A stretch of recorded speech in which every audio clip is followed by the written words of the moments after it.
내게 주신 은혜를 무엇으로 보답할까라는 제목으로 우리 여러분과 함께 주의 은혜의 말씀을 좀 함께 나눠보았으면 좋겠습니다.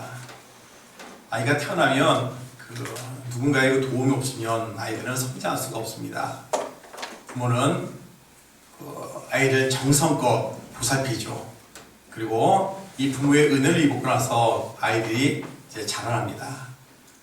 자녀가 자라나서 장년이 되었다고 여러분 부모의 마음이 변치 않습니다. 저희 어머니께서 지금 85세인데 여전히 저를 보면서도 걱정하시고 근심하셔요. 이것이 부모의 마음인 것 같아요. 내 부모는 나은데 자식 나이가 먹어도 여전히 그냥 걱정에 그 자녀 걱정에 밤잠을 못 이룬 것이 바로 부모의 마음, 어머니의 마음이 아닌가 라는 생각합니다. 인간 여러분처럼 이런 부모의 관심, 사랑, 은혜로 살아가는 존재가 또 이게 우리의 존재고 무엇보다도 하나님의 은혜 안에서 우리가 자라는 존재다라는 것입니다. 우리 하나님의 은혜는 여러분 너무나 광대해서 우리 삶 가운데 안 미치는 곳이 없습니다. 그 미치는 내용을 한번 살펴본다면 첫 번째는 여러분 하나님의 은혜는 우리의 죄를 사하시는 은혜가 됩니다. 인간이 해결하지 못하는 것은 세 가지가 있습니다. 죄와 고통과 죽음의 문제입니다. 죄로 말미암아 고통이 오고 죄로 말미암아 죽음이 오는데 이 모든 문제는 스스로 그랬을 때 해결할 수가 없는 문제다는 것이죠. 그리고 사람들은 여러분 자신이 지은 그 죄로 말미암아 그 죄책감으로 말미암아 인생을 불행하게 고통 가운데 사는 사람들이 얼마나 많은지 몰라요. 그런데 하나님께서 우리의 모든 죄를 갖다 친히 용서하셔서 우리를 자유케 하신다는 이야기죠. 자, 골로새 말씀에 우리한테 이렇게 교훈하고 있습니다. 위에 있는 말씀 같이 보시죠. 시작. 그 아들 안에서 우리가 승리한 곧 죄사함을 얻었다. 여러분 내 죄를 해결해 줄 사람은 아무도 없습니다. 그런데 그 아들 예수 안에서 우리가 속량 곧 죄사함을 얻었다는 이야기예요. 에베소서는 또 어떻게 얘기합니까? 우리는 그리스도 안에서 그의 은혜의 풍성함을 따라 그의 피로 말미암아 속량 곧 죄사함을 받았느니라. 죄에 쌌던 사망입니다. 죄로 말미암아 우리가 죽을 수밖에 없는 영혼이었지만 우리 주님의 피 흘리심 그 속량으로 말미암아 우리의 모든 죄가 사해졌다. 이런 놀라운 은혜를 저와 여러분들이 받았다는 거예요. 그러니까 우리 여러분 이 땅을 살면서 쓸데없는 죄책감에 내 인생의 시간들을 허비하지 맙시다. 주님이 다 용서하셨어요. 인생을 가장 기쁘고 가장 복되게 살아가시는 저와 여러분이 되시기를 주의 이름으로 축복합니다. 또 어떤 은혜가 있느냐? 우리는 하나님의 자녀가 되는 여러분 영생을 누리는 은혜를 하나님이 주셨다는 이야기예요. 사람에게 가장 큰 여러분 두려움은 죽음입니다. 이 죽음의 문제는 여러분 어느 누구도 해결할 수가 없고 우리를 슬픔으로 몰아간다는 거예요. 그런데 하나님께서는 여러분 이 죽음의 문제까지도 우리에게 해결해 주었고 길을 열어놓으셨다는 이야기죠. 성경은 여러분한테 이렇게 얘기하고 있습니다. 위에 있는 말씀 읽어봅시다. 시작. 진실로 너희에게 이르노니 믿는 자는 영생에 들어가리라. 아멘. 여러분 얼마나 반가운 말씀이에요. 주님 말씀하시기를 우리가 예수님의 십자가 주님의 공로를 갖다가 믿고 그것을 의지하면 우리가 죽음 이후에는 영생이 우리를 기다리고 있다는 거예요. 에베소는 어떻게 얘기합니까? 너희가 그 은혜로 인하여 믿음을 말미암아 뭘 얻었나니? 구원을 얻었나니 이것이 너에게서 난 것이 아니라는 거예요. 보다 하나님의 선물이라는 거예요. 여러분 우리가 받는 영생은 내 노력이 아닙니다. 내 수고가 아닙니다. 뭐라고요? 하나님의 선물이에요. 은혜로 말미암아 우리 주신 하나님의 선물을 우리가 받고 살고 있다는 거예요. 죄사함 받고 우리 영생을 얻는 것이 여러분 얼마나 복중의 복입니까? 또한 여러분 이것뿐입니까? 주의 은혜는 여러분 뭐예요? 우리를 매일매일 새롭게 하시는 은혜잖아요. 여러분 사람은 쉽게 변하잖아요. 안 변해요. 그게 인생이에요. 하지만 여러분 주님이 우리를 변화시켰잖아요. 이 약한 죄인, 이 연약한 죄인이 있지만 우리를 하나님이 변화시켰잖아요. 바울이 여러분 얼마나 고집이 있었고 편견이 있었던 사람이었습니까? 그런데 그 편견, 그 고집, 그 아집을 깨트려서 겸손한 모습으로 바꾸신 누구예요? 하나님의 은혜인 줄 믿습니다. 바울이 훗날에 자신이 이렇게 고백하고 있습니다. 시작. 그러나 내가 다 된 것은 하나님의 은혜로 된 것이니. 그 고집 세고 그 아집 세고 이 각박한 나를 이런 겸손한 사람으로 변화하신 것은 바로 뭐라고요? 하나님의 은혜로 된 것이다. 저를 변화시켜서 목사를 만드신 것대로 하나님의 은혜입니다. 여러분들 변화시켜서 믿는 자 되게 하시고 하나님의 은혜인 줄 믿습니다. 아멘. 하나님의 우리를 변화시켰다는 거예요. 그것이 은혜 중에 은혜라는 이야기입니다. 또 네 번째 여러분 어떤 은혜가 있습니까? 하나님의 은혜는 여러분 우리를 쓰임받게 하셨다라는 이야기예요. 우리를 쓰임받게 한 것 하나님의 은혜인 줄 믿습니다. 여러분 하나님께서 우리를 사용하실 때 우리의 인품이 훌륭하고 우리의 능력이 좋고 우리가 가진 것이 많아서 우리를 사용한 것은 절대 아니라는 거예요. 어쩌면 여러분 정말 열악하지만 정말 부족하지만 그래도 하나님이 우리에게 은혜를 주셔서 우리를 주님 앞에 귀하게 사용하신다. 이것이 큰 축복인 줄 믿습니다. 아멘. 바울이 여러분 평생에 충성한다면 그는 이렇게 고백하고 있습니다. 시작. 내가 모든 사도보다 더 많이 수고하였으나 내가 한 것이 아니요 오직 나와 함께 하신 하나님의 은혜로다. 그 고난 속에서 그 핍박 속에서 끝까지 믿음을 지키고 살아왔던 것은 자신의 의지가 강해서 아니라는 거예요. 내가 능력 있는 삶이 돼서 아니라는 거예요. 모든 것은 하나님의 은혜라는 사실이에요. 아멘. 하나님의 은혜. 여러분 우리 알고 있지 노아가 정말 목숨을 다해서 하나님 앞에 순종하지 않았습니까? 120년씩이나 참으면서 방주를 지었던 그 노아. 우리가 바라볼 때 여러분 노아는 참 대단한 사람이야 라고 생각할 수가 있는데 성경 뭐라고 얘기하고 있죠? 노아는 여호와께 은혜를 입었도다. 여러분 노아가 능력이 있어서가 아니에요. 하나님의 은혜라는 이야기예요. 여러분 제가 목사가 된 것은 제가 착하고 성실하고 거룩하고 이게 아니에요. 하나님의 은혜인 줄 믿습니다. 여러분이 믿는 사람이 된 것도 여러분이 정말 괜찮은 사람이라 여러분이 정말 법 없이 살 사람이라 그게 된 것이 아니에요. 하나님의 은혜라는 사실이에요. 아멘. 주님의 은혜가 있으니까 여러분 우리가 주 앞에 쓰임받는다라는 사실이에요. 또 어떤 은혜가 있습니까? 여러분 주님의 은혜는 우리를 도와주시고 우리를 지켜주는 은혜가 있다라는 거예요. 오늘 시편 저자는 여러분 지금 자신의 임한 상황을 하나님 앞에 고백하고 있는데 아마 큰 고통들을 겪고 있었던 것 같아요. 그러니까 3절에 여러분 이렇게 고백하고 있죠. 읽어봅시다. 시작. 사망의 줄이 나를 두르고 수월의 고통이 내게 이르므로 내가 환난과 슬픔을 만났을 때. 여러분 지금 이 사람이 얼마나 어떤 고통을 당하는지는 알지는 못하지만 그는 뭐라고 고백하고 있습니까? 자신의 아픔이 얼마나 컸는지 사망의 줄에 자신을 꽁꽁 묶는 것 같다는 거예요. 그 고통이 얼마나 컸는지 지금 지옥의 고통을 지금 맛보고 있다는 거예요. 이렇게 경건한 사람도 이렇게 믿음의 사람도 이런 억울함과 슬픔과 절망을 지금 참고 견딜 수가 없는 상황이라는 겁니다. 자, 그런데 여러분 마지막 결론에 그가 여러분 어떻게 고백하고 있습니까? 같이 한번 읽어보자. 시작. 여호와는 은혜로우시며 의로우시며 우리 하나님은 긍휼이 많으십니다. 밑에 말씀 시작. 주께서 내 영혼을 사망에서 내 눈을 눈물에서 내 발을 넘어지면서 건져내셨나이다. 아멘. 하나님의 긍휼하심이 나를 살리셨다는 거예요. 내 영혼을 사망에서 내 눈을 눈물에서 내 발을 넘어지면서 건지셨다는 거예요. 뭐가? 하나님의 긍휼하심이 나를 불쌍히 보시고 나를 사랑하신 그 사랑이 나를 이렇게 지켜주었다라고 믿음으로 고백하고 있지 않습니까? 저 여러분들은 너무 연약해서 매일매일 실수하고 넘어지잖아요.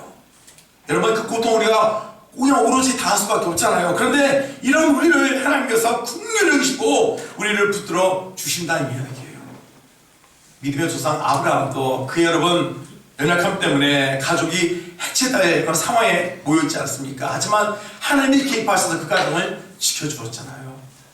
여호사밧 왕이 지금 전쟁에서 패배할 상황에 직면되어 있을 때 여러분 그가 하나님께서 전적인 은혜를 주셔가지고 승리를 맛보게 하지 않았습니까? 여러분 내 능력이 아닙니다. 하나님의 은혜가 우리를 살립니다. 아멘. 아멘. 우리 가정을 살리고 우리 공동체를 살린다라는 것이에요. 우리 여러분 빈 공간에 찾아갑니다. 여러분 내 영혼이 고통 때문에 고난 때문에 빈마음이 들었을 때 주의 은혜가 내 안에 충만하게 차는 줄 믿습니다. 아멘. 그 은혜가 여러분 내 삶에 찾아오지 않은 것이 없다는 거예요. 내 메마른 심령을 부드럽게 하고 내 깜빡한 마음을 너그럽게 하고 내 불만 가득한 내 삶 가운데 감사를 주게 하고 날카로웠던 것을 부드럽게 하고 여러분 마치 하나님의 은혜가 어린아이 살처럼 나를 부드럽게 해서 나를 감싸주고 깨닫게 하시고 생각나게 하신다는 거예요. 그것이 바로 주님의 은혜인 줄 믿습니다. 여러분 다른 것이 축복이 아니에요. 다른 것이 은혜가 아니에요.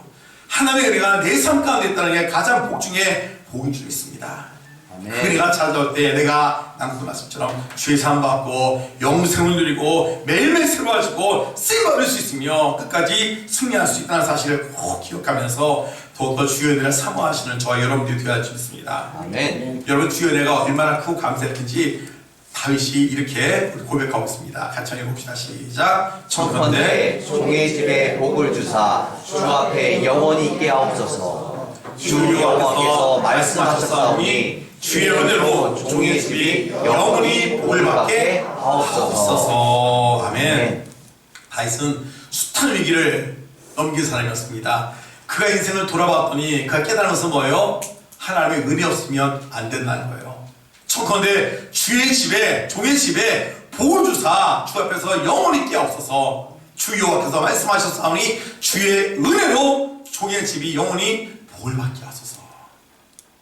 내가 정치를 잘하고 내가 전략을 잘 세우고 내가 자식을 잘 키우고 여러분 그게 내 성공의 비결이 아니라는 거예요. 뭐라고요? 주의 은혜가 있어야, 하나님의 은혜가 있어야지 내 삶 가운데 승리할 수 있음을 기억하고 은혜를 그렇게 사모하는 것 아니겠습니까? 우리 사서만큼 믿음의 성도들이 여러분 다른 거 부러워하지 맙시다. 돈 많은 거 부러워하지 마십시오. 여러분 돈 때문에 패가 망신하는 사람 얼마나 많은데요. 그게 중요한 게 아니에요. 여러분 건강한 것도 여러분 너무 부러워하지 마세요. 건강한 몸으로 죄 짓는 게 바쁘다면 여러분 차라리 지금 내 질고가 은혜인 줄 믿습니다. 여러분 자식이 다 속생긴다고 여러분 낙심하지 마십시오. 여러분 그것 때문에 더 기도해서 우리 자녀가 더 잘 될 줄 어디가 있어요. 모든 일에 감사합시다. 아멘. 아멘. 이게 하나님의 은혜가 있다면, 하나님의 은혜만 있다면 여러분 절대 우리는 망하지 않습니다. 아멘. 은혜에 감사하시면서 살 수 있는 저와 여러분이 되시기를 주님의 이름으로 간절히 축원해 드리겠습니다. 아멘. 두 번째입니다. 여러분 이런 하나님의 은혜는 그럼 누구한테 임하느냐? 누구한테 임하느냐? 오늘 성경이 여러분 이야기하기를 지속적으로 기도한 자에게 하나님의 은혜가 임함을 우리에게 말씀하고 있다는 거예요. 4절 말씀 같이 한번 읽어봅시다. 4절 시작. 내가 여호와의 이름으로 기도하기를 여호와여 주께 구하오니 내 영을 건지소서. 아멘. 여러분 은혜를 사모하는 시편 기자가 얘기하잖아요. 내가 여호와 이름으로 기도하기를 여호와여 주께 구하오니 내 영혼을 건지소서.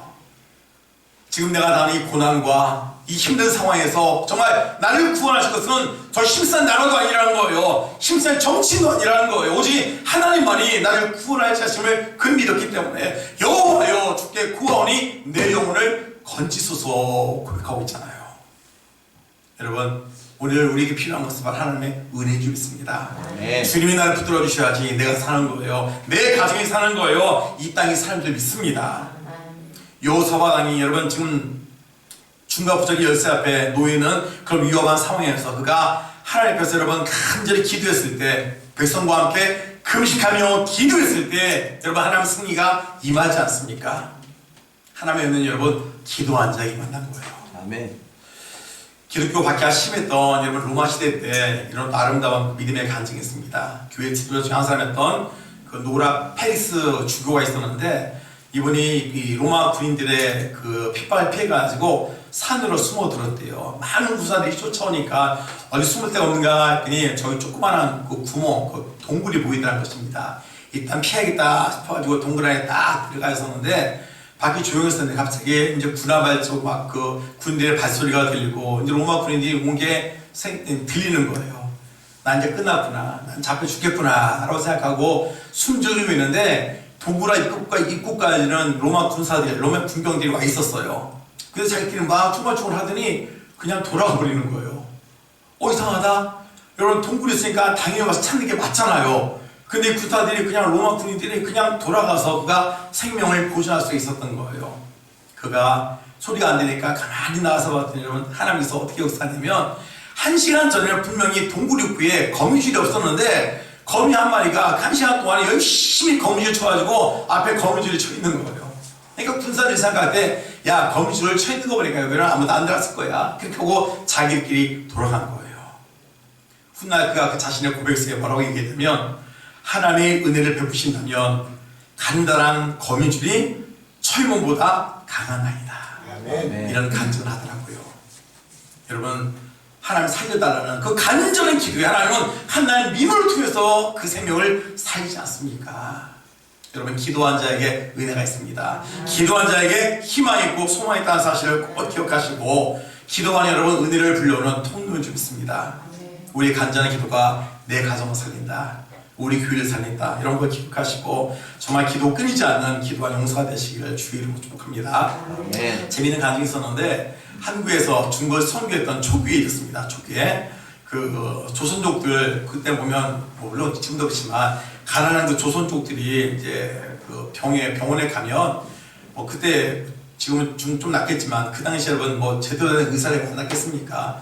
제대로 치료가 쉽지 않은데, 이 가난한 조선족이 병원에 갔더니 자신의 병이 생겼고 그 병을 나으려면 당신이 미역국을 지속적으로 먹어야지 나을 수가 있다라는 얘기를 했대요. 그리고 이거면 미역도 상품이 제일 좋은 한국산 미역을 먹으라, 그렇게 처방을 했다는 거예요. 근데 이분이 조선족이 병원을 나오면서 얘기를, 아니 끼니 요리를 제대로 채우지 못하는데 어떻게 비싼 한국산 미역을 먹어? 이제 그런 마음을 갖고 돌아왔는데, 새벽에 기도하는데 그 말이 들려가지고 기도했대요. 하나님, 나 한국산 미역 좀 먹게 해주십시오 하고 그분이 정말 기도했대요. 왜? 어디 할 게 없잖아요. 돈도 없고 그래서 값도 없다는데, 기도했다는데, 하여튼 하나님 한국산 미역 좀 먹게 해달라고 그분이 기도하고 했다고 합니다. 근데 그럴 즈음에 한국에서 중국으로 이제 성경책을 갖다가 보내려고 하는데, 지금 여러분 쉽지가 않지만 그 당시에 이 성경을 발각되면 안 되잖아요. 그러니까 큰 가방에다가 밑에 성경책을 쫙 깔아놓고 거기다 뭔가 덮어야 되잖아요. 표현하려고. 그래서 회의를 했대요. 어떤 사람은 장난감을 좀 갖다 놓자, 장난감을 쌓아두면 어떻겠냐, 어떤 사람은 쌀을 쌓자, 근데 어떤 사람은 그랬대요. 거기다가 김과 미역을 딱 깔아놓으면 좋겠다라고 해가지고 회의 결과 김과 미역을 깔기로 했대요. 그래서 큰 가방에다가 성경책을 깔고 위에다가 김과 한국산 미역을 딱 깔아가지고 저 조선족한테 보냈는데, 그 여러분 미역이 누구한테 당도했을까요? 그 기도하던 그분한테 딱 당도한 거예요. 남들은 그 미역을 봤을 때 몰라요. 하지만 이분은 할렐루야, 하나님이 응답하셨구나 하면서 감사할 수 있다는 거예요. 그래서 보내는 미역을 잘 먹어가지고 그 부인병이 나았다고 간증을 했다고 하더라고요. 여러분, 하나님은 우리의 그 작은 신음에도 응답하시는 분이십니다. 아멘. 내 작은 그 신음, 그분이 큰 신음에도 절대 하나님은 여러분 외면치 않습니다. 한난 여인의 여러분 작은 신음, 미역 좀 달라는 그 신음에도 하나님이 이렇게 역사하시잖아요. 그렇다면 여러분, 밤낮 부르짖는 우리의 기도에 하나님이 왜 응답하지 않겠습니까? 우리가 살 수 있는 게 여러분 기도밖에 없어요. 아멘. 우리 아까 우리 김고사님께서 또 기도하시면서 저희 마음을 또 뭉클하게 또 울리시는데, 아마 그 아까 얘기 그러잖아요. 우리 교회가 음악회도 있었고 공동묘도 있었고, 여러분 그 50년 시간, 그 어려운 시간들 여러분 다 버티면서 여기까지 온 것이 누구의 은혜겠습니까? 하나님의 은혜예요. 하나님께서 여러분 교회까지 세워주신 거예요. 그렇다면 여러분 염려하지 맙시다. 여러분 지역을 개별하는 것도 또 누구의 은혜예요? 하나님의 계획이 있는 거예요. 하나님의 섭리가 있는 거예요. 왜? 역사의 주관자는 하나님이시니까. 그렇다면 여러분, 우리 있는 것 갖고 하나님께서 넉넉하게 믿습니다. 염려하고 근심하지 마세요. 하나님은 분명히 기도하는 교회 분명히 망하지 않습니다. 넘어지지 않습니다. 세우도록 함께한다 사실 기억하시고, 지금까지 주님께서 기도한 여러분들의 기도 가운데 교회를 이렇게 인도하시는데 아마 더 좋은 곳으로 주님께서 인도하실 줄 믿습니다. 늘 바라고 기도하신다면 하나님은 이 모든 과정을 통해서 주님을 간증할 수 있는 놀라운 간증거리가 될 줄 믿습니다.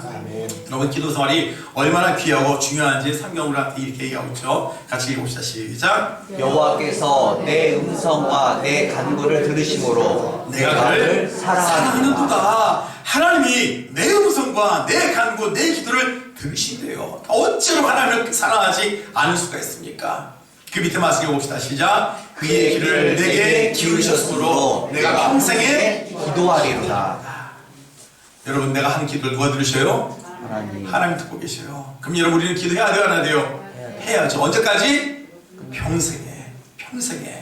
여러분, 평생 기도할 수 있는 우리 믿음의 권속들 되시길 바랍니다. 사랑의 선자 여러분, 이렇게 우리한테 고민하고 있죠. 같이 한번 봅시다. 시작. 나는 너희를 위하여 기도하기를 쉬는 줄을 여호와 앞에 결단코 범하지 아니하리라. 여러분, 기도하다 쉬는 것이 주례래요. 여러분, 우리 하나님 앞에 열심히 기도합시다. 아멘. 얼마나 많은 기도거리가 있어요. 여러분, 우리 잠잘 시간이 없어요. 여러분, 지금 기도할 때에 좀 있습니다. 하나님 앞에 간절히 기도합시다. 내가 너를 위해서 기도할 길을 쉬는 일을 범치 않겠다 했던 사분의 기도처럼 여러분 내게 있는 기도 제목 갖고 여러분 쉬는 것도 이것도 범죄예요. 우리 하나님 앞에서 정결한 믿음의 사람들로서 하나님 앞에 새로울 깨우며 사탄의 틈타지 못하도록 매일매일 기도할 수 있는 저와 여러분이 되시기를 주의 이름으로 간절히 축원해 드리겠습니다. 마지막으로 한 가지만 살펴봅시다. 여러분 특별히 하나님 앞에 은혜 받은 사람들은 이제는 은혜를 갚는 믿음으로 살아야 주겠습니다. 아멘. 우리가 기도하고 주의 은혜로 살아가면 하나님 우리에게 은혜를 주셔요. 분명 주셔요. 그렇다면 여러분 은혜 받은 우리는 어떻게 해야 돼요? 은혜를 갚는 믿음으로 살아가야 주겠습니다. 자, 12절 말씀 같이 읽어봅시다. 시작. 12절 시작. 내게 주신 모든 은혜를 내가 여호와께 무엇으로 보답할까? 내게 주신 모든 은혜를 내가 여호와께 무엇으로 보답할까? 여러분 이것이 은혜 받은 자의 고백입니다. 아멘. 이것이 사랑받은 자의 고백인 줄 믿습니다. 하나님께서 여러분 우리에게 은혜를 주시잖아요. 여러분 그 귀한 사랑을 우리에게 주시잖아요. 말씀 읽읍시다. 시작. 내가 구원의 잔을 들고 여호와 이름을 부르며 여호와의 모든 백성 앞에서 나는 나의 소원을 여호와 앞에 갚으리로다. 하나님의 이름을 높이며 주 앞에 기도한 것을 갚으며 살겠다는 이야기입니다. 또 한 번 읽어보시다. 세 말씀 시작. 내가 주께 감사제를 드리고 여호와 이름을 부르리라. 왜? 하나님 나에게 은혜를 주셨으니까. 은혜를 주셨으니까 은혜 받는 마음 갖고 여러분 이렇게 살아가자는 거예요. 지난 수요일날 제가 참 하나님 앞에 감사할 거리가 생겼습니다. 수요 예배를 딱 맞춰놨는데 우리 김선희 원사님이 저를 쳐다보는 눈길이 얼마나 불쌍하게 계속 쳐다보시는지. 제가 지금 감기가 걸려가지고 지금 한 달째 지금 계속 목소리가 너무 실력이 좋잖아요. 그렇죠? 한두 주도 아니고 그러니까 우리 권사님들 보시기에 제가 너무 불쌍했던 것 같아요. 우리 김 권사님이 저를 다 보시더니 예배 끝나고 내려온 저한테 뭐라고 말씀하시냐면 기도 좀 해줘야겠다는 거예요. 여러분 목사가 아픈 성도를 위해서 기도하지만 여러분 성도가 여러분 목사를 안쳐놓고 기도하는 교회 제가 볼 때는 대한민국에 우리 세수만교회밖에 없었을 것 같아요. 제가 여러분 얼마나 감사하던지. 여러분 다른 게 아니잖아요. 정말 한 달 동안에 저렇게 목이 아파가지고 그래도 쉬지 않고 기도하는 저 모습이 불쌍했는지 그 모습 보면서 저를 앉으라고 하더니 우리 교인들이 다 같이 하는 기도하는 그 모습 때문에 제가 얼마나 은혜를 받았나 몰라요. 실제로 여러분 그때부터 여러분 제가 기침도 끊기고 밤에 잘 잘 수 있었어요. 아멘. 그동안 3주 동안 제가 밤에 잠을 좀 못 잤어요. 기침 나오고 숨 쉴 때로 쇳소리가 나오면 그 쇳소리 때문에 잠이 안 오더라고요. 그래서 어떤 때는 2시에 일어나가지고 밤을 새운 적도 있고 하는데 수요일에 여러분들이 기도해 주신다고 제가 얼마나 밤에 그냥 잘 자나 몰라요. 옆에 누가 지나가고 그냥 어버와도 모를 정도로 잘 자고 있대요. 하나님의 응답을 좀 있습니다. 네. 여러분들이 저에서 기도해 주는데 제가 무엇보다 제 마음에 얼마나 감사하든지 어떤 마음이 들면 이런 큰 사랑을 받았는데 큰 이런 은혜를 받았는데 내가 우리 교인한테 무엇으로 보답할고 제가 그런 마음이 생기더라고요. 여러분 제가 목회하는 것은 하나님께 받은 은혜에 대해서 감사한 마음으로 목회하는 것입니다. 그건 제가 당연히 할 것이에요. 또 하나 전 여러분들한테 받은 그 사랑과 은혜 때문에 전 그 마음 갖고 또한 무엇으로 보답할까 그런 마음 갖고 목회해야겠다 그런 마음들을 제가 수요일날 생각이 들었어요. 얼마나 감사하는지. 그러니까 여러분 새벽에 일어나는 게 힘들지가 않아요. 새벽에 운행하는 게 여러분 힘들지가 않아요. 왜? 제가 여러분들한테 사랑받았으면 무엇인가 보답해야 되잖아요. 그게 제가 할 것이 무엇입니까? 기도하는 것이고 여러분들을 섬기는 것이고 여러분에서 더 헌신하는 게 여러분 이게 제가 여러분한테 해야 될 모습이잖아요. 은혜 받았으면 은혜에 보답하는 게 이게 여러분 맞는 것 같아요. 아멘. 여러분 우리가 이 땅을 살면서 다시 한번 이야기하지만 우리가 하나님 앞에 얼마나 많은 은혜와 사랑을 받고 살아갑니까? 우리가 정말 사람이라면 은혜를 깨달은 사람이란다면 여러분 우리가 무엇을 갖고 주님을 기쁘시 할 것인가? 여러분 어차피 우리의 두 눈은 나중에 썩어서 흙으로 돌아갑니다. 어차피 민첩해 움직였던 우리의 두 손도 썩어서 여러분 분명히 사라질 거예요. 우리의 목청조차도 분명히 사라질 것입니다. 그날이 오기 전까지 여러분 더 힘껏 주님께 감사하시고 더 힘껏 찬양하시고 더 힘껏 주 앞에 헌신하고 쓰임받는 저와 여러분들의 삶이 되시길 바랍니다. 아멘. 은혜에 갚다 그 마음 갖고 주 앞에 충성하며 살아서 마지막 주 앞에 섰을 때 큰 상급 받는 저와 여러분들이 다 되시기를 예수님의 이름으로 축원해 드리겠습니다. 아멘. 아멘.